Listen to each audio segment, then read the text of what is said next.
But as some of you might know, even firsthand, we're getting dangerously low when it comes to propane. It's not only the wet fall, it's a combination of that, and I don't need to tell you in a day like today, but the extreme cold, continuous extreme cold that's not only propane but natural gas and other areas that's driving usage up. It's also, oddly enough, a pipeline that was down, that carried propane, that was down from the end of November through mid-December. It's a little crazy if you ask me why that wasn't done sooner, but that's a whole nother matter. And then because in the past propane had actually been in abundance, you've seen the industry the last few years start doing more in terms of exporting, which may have sounded nice then, but in light of all these other challenges, isn't obviously a big, an important thing for us right now to get more of that back. And so for any number of reasons, we're monitoring this closely. We have really near dangerous levels in about 6 or 7 counties across the state, but it's all over the place. And so one of the things, not only in your farms, but in your homes, and if not for you, at least for your neighbors, one of the things I'd ask you today is specifically to look out for neighbors, particularly a lot of our elders who may not be paying as close attention, because in the past, the distributor came by and probably didn't have to check on it for a long time, where they're not coming by as frequently because there's not enough propane at all in the state or the Midwest.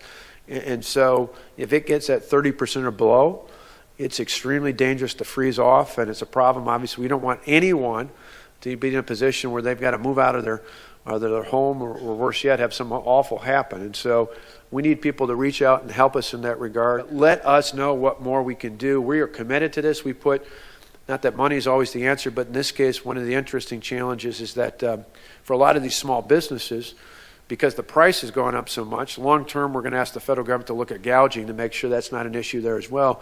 But in the short term, I don't care what I have to pay, I'm just going to get it into people's homes and into their businesses.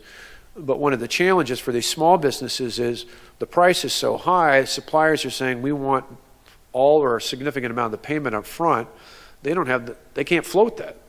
And so we just approved an emergency meeting on Monday through the Wisconsin Economic Development Corporation and WEDA, $8 million that we're working with the bankers and credit unions across the state to say we will back lines of credit up to 80% to make sure that you can help them float the money they need to pay for the propane, so that we don't have any propane sitting somewhere at a supplier when people desperately need it in their homes and their farms and other businesses across the state.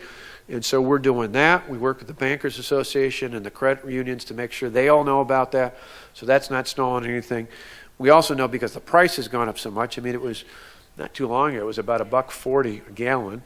In some cases, the last few days, it's been up to $5, $6, $7. And so particularly for low income, we put $8 million more in the last few days into the ability to provide low-income assistance to folks needing propane. I wrote the number down so I didn't say it right. That's 1-866-432-8947. If you got anyone, you can call it for any reason. Don't just call if you need low-income assistance, because what we found is for a lot of folks, because the prices have gone up, even if they don't qualify for that, and those limits are set by the federal government, not by us. But if you've got somebody just above that, which we've got plenty of examples of that, still call that number, because to their credit, the utilities have stepped up in the state and put more money into the Keep Wisconsin Warm Fund, so that even if someone's just above that level, we can actually plug them in and get them assistance to make sure they've got enough propane in their home, at least for the next month or so, as we continue to see this cold streak going forward. I know, growing up in a small town, a lot of folks, particularly living out in farms, one of the great things I love about rural Wisconsin and rural America is most folks are pretty self-sufficient. They're not asking for a lot. We're proud folks.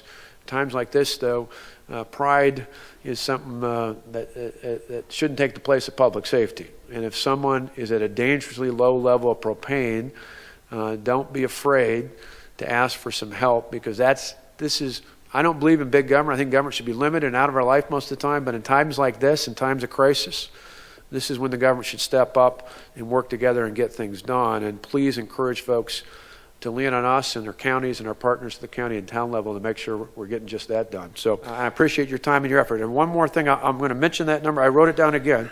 If you didn't write it down before, it is 1-866. My dad was a preacher, so I sound like a televangelist here for a minute. But 1-866 432-8947.